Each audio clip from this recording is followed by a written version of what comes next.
বাংলাদেশি বংশোদ্ভূত English premier লিগের তারকা খেলোয়াড় হামজা চৌধুরী ভালোবাসতেন ব্রিটিশ কন্যা অলিভিয়াকে। একদিন সেই সম্পর্কের কথা জানতে পারেন বাবা মোর্শেদ চৌধুরী। আর দেরি করেননি তিনি, 18 বছর বয়স পেরোতেই দিয়ে দেন বিয়ে। এভাবেই 2017 সালে বিয়ে হয় হামজা অলিভিয়ার।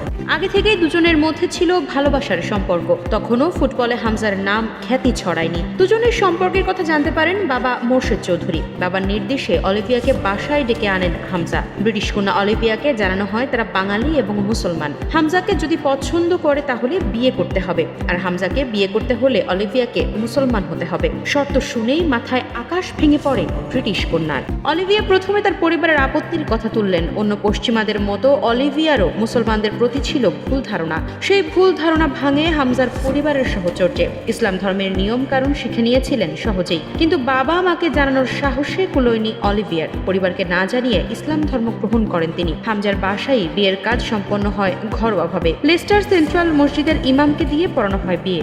এদিকে 8 বছর হতে চলেছে হামজা অলিভিয়ার বিয়ের বয়স। হামজার বাবা জানান ধর্মীয় নিয়ম কানুন মেনেই দিন কাটে অলিভিয়ার। তাদের বাসায় সাপ্তাহিক মিলাদের আয়োজন হয়ে থাকে। সেখানে হামজা অলিভিয়া দম্পতি নিয়মিত অংশগ্রহণ করেন বলে জানান মোর্শেদ চৌধুরী। অলিভিয়ার পোশাকেও এসেছে পরিবর্তন। পরবর্তী সময় অলিভিয়ার পরিবার তার বিয়ে মেনে নেয়।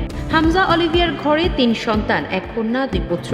কন্যা দেওয়ান এনায়া হুসাইন চৌধুরী, পুত্র দেওয়ান ইসা হুসাইন চৌধুরী ও দেওয়ান ইউনুস হুসাইন চৌধুরী। হামজা সন্তানদের নামও রেখেছেন নবীর নামে। উচ্ছ্বসিত হয়ে হামজার বাবা মোর্শেদ চৌধুরী বলেন, অলিভিয়ার টাকায় চলে 2022 সালে হবিগঞ্জে চালু হওয়া দেওয়ান ইসা হুসাইন হাফিজিয়া মাদ্রাসা ও এতিমখানা।